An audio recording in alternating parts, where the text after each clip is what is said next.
let this waist out 1.5 inches. On this particular pair of pants, it's got belt loops, but they're on either side of the back seam. So when you lay your pants down, this is where you're going to let your waist out. So all I do is flip it over, take my razor blade, and if you're a beginner, by all means don't use these. Get a seam ripper or something, because you don't want to slice your finger. And then I come over here, and this is tacked generally. Sometimes it's sewn, but it doesn't affect the look of the pant on the right side. So just cut some of that open where you can get to that seam. And you just keep cutting until you get all of that.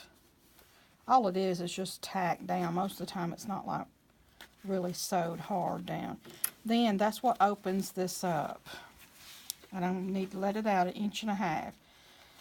So what you're going to do is you're going to take your small ruler. I use one with the little gauge on it. So when you're doing this, you've got 2 pieces of fabric. So you're going to divide 1.5 inches by 2, which is 3/4 of an inch. Is that right? 3/4 and 3/4 is 1.5 inches. Okay. That is correct. So I set my gauge at 1.5 inches. Okay, and then I use the water-soluble blue marker. You can get them Walmart, Joann's, Hobby Lobby. They're just everywhere.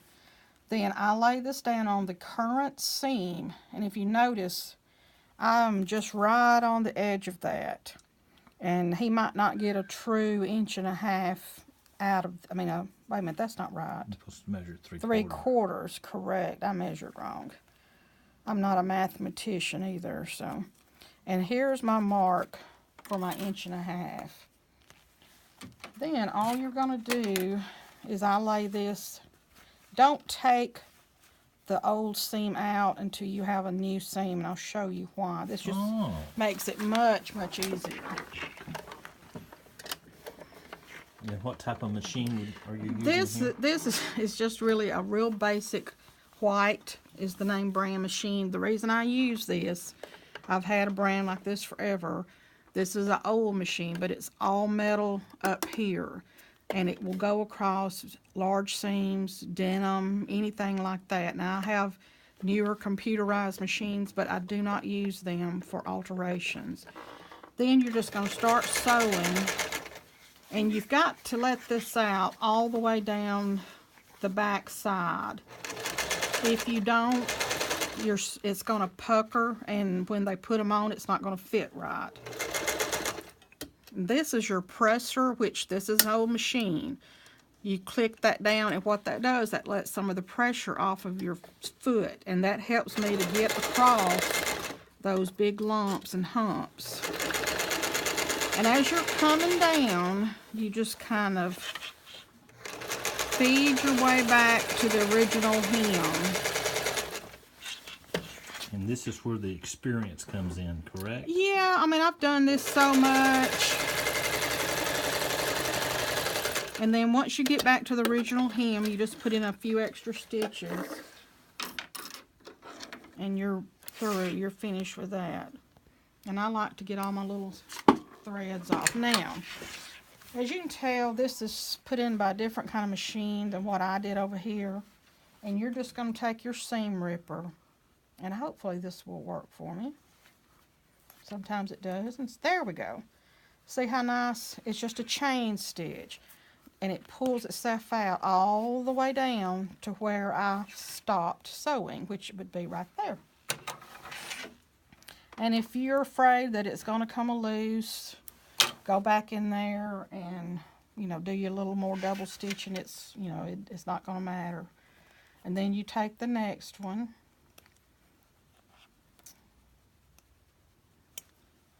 Which sometimes this don't always work as well as I'd like for it to.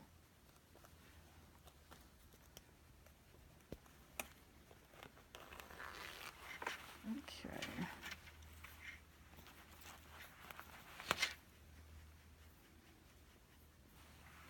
Alright, and you just keep on going.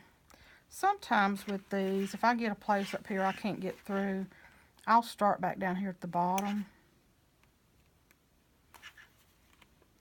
and pick on this a little while. Have you ever accidentally poked a hole in the pants? I have, and that's something you don't want to do, but sometimes it does happen. Now I'm going to start using my razor again just to get through this. And don't worry about this. This is just a little finger hold, or when the guys take their pants off, sometimes they'll hang them on the back of the door. Because a lot of times they're in a motel room or something on business, and they'll just hang them up so they don't get wrinkled. And then I'll just flip it back over. And voila, there you go. Now, you still have your other seam that you've put in. Now, that's why I was saying a while ago, don't take your original seam out until you get your new seam in. Because if you do, you're going to have two pieces of each pant. Sometimes it won't go back together just like you want it to. So this is just a trick, fast and easy, that you don't have to worry about taking your pants apart. Now, at this time, you're going to turn this back over. And I flatten these out. You don't want to make them over to one side. It's too big and bulky. Okay. For some reason that's... Oh, I got it. Okay, that's got some stiffener in it, so it's a little harder than normal. And I just fold that over to where it flattens itself back out. Now you've got your waistband seam. All you're going to do is you're going to take it and sew right down here, and that's going to attach the inside of the waistband to the pants.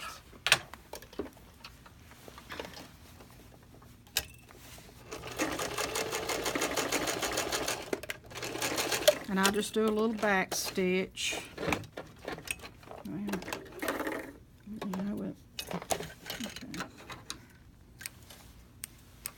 Some of my thread got caught down in there, which is sometimes happens.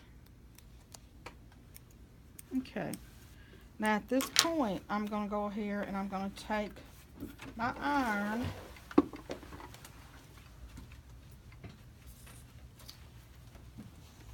Michael, if you'll hand me that sleeve press. This is a sleeve press. I use it for a lot of other things besides sleeves. You can buy them at Joann's or Hobby Lobby. You lay your pants down, give them a good press, kind of put some pressure on your waistband, and there you have it. Now that's all you've got to do. Come around here and I'll pick my threads out a little bit. I'll get a pair of scissors there. But if you feel more confident and you want to turn them over and press this out, and I don't have to have them, I don't have to put the belt loop back on. So I am ready to go on these. These are finished. And that's how you let your waist out. Thank you, Deb. You're welcome.